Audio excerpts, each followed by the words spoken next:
ازيكم حبايبي، عاملين ايه؟ يا رب كلكم تكونوا بخير. النهارده هنعمل مع بعض تحلية سريعة بكوباية مكرونة وشوية لبن. هنعمل احلى تحلية ممكن تعمليها، جميلة جدا، طعمها حلو، متماسكة كده وبتتقطع قطع بقطعتها زي ما انتم شايفين. يلا بينا نبدأ الفيديو بتاعنا، بس قبل ما نبدأ يا ريت اللي ما عملش اشتراك للقناة يعمل اشتراك، وما تنسوش اللايك. ويلا بينا نقول بسم الله ونبدأ وصفتنا مع بعض.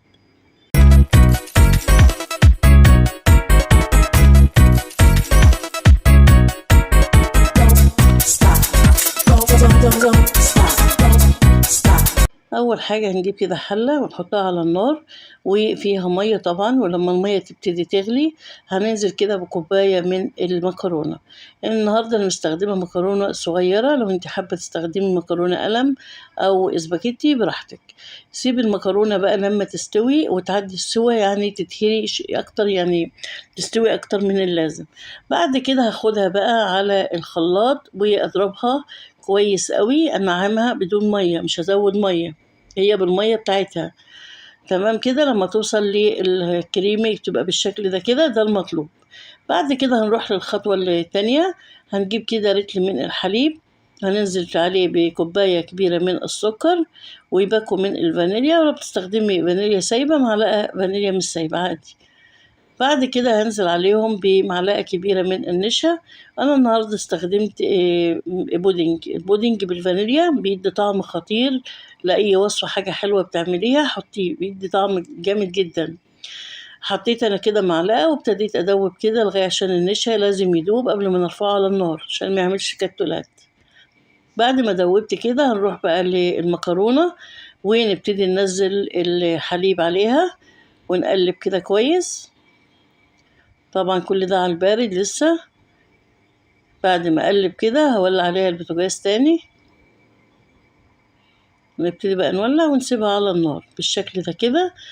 هنسيبها بقى تدي غلوتين كده، وبعد كده نشوف هنعمل ايه مع بعض. تمام كده، هي بدأت تعمل كده فقاقيع. هجيب بقى معلقة سمنة. معلقة السمنة دي اختياري، عايزة تحطي زبدة تحطي سمنة، ما تحطيش خالص، براحتك. هحط كده معلقة السمنة وابتدي ادوبها كده مع المكرونة. بس كده الخليط بقى تمام وبقى جميل جدا. هجيب بقى صينية واديها مسحة حلوة من السمنة. طبعا اي صينية عايزة تسوي فيها، بس دي مسحة حلوة كده من السمنة. وبعد كده هنزل بقى بالخليط بتاعنا، شايفين كريم ازاي وجميل جدا. هديله بقى مسحة حلوة برضو من السمنة. دي برضو اختيارية، لو انت مش حباها مفيش مشكلة. انا بدي كده مسحة حلوة من السمنة من فوق، علشان تدي ايه شكل حلو من فوق، يعني تحميرة تبقى محمرة كده ومديها لون حلو. فبراحتك، لو انت مش حابة تحطيها تعملي الخطوة دي ما تعملهاش. إيه كده الصينية الجميلة بتاعتنا طلعت من الفرن. انا ما سبتهاش تزيد عن كده، علشان ما بحبش الحاجة ما بتعمل قشرة من فوق، لكن لو تسبتيها عن كده بتعمل قشرة اللي هي من فوق دي، فبراحتك سيبيها اكتر من كده.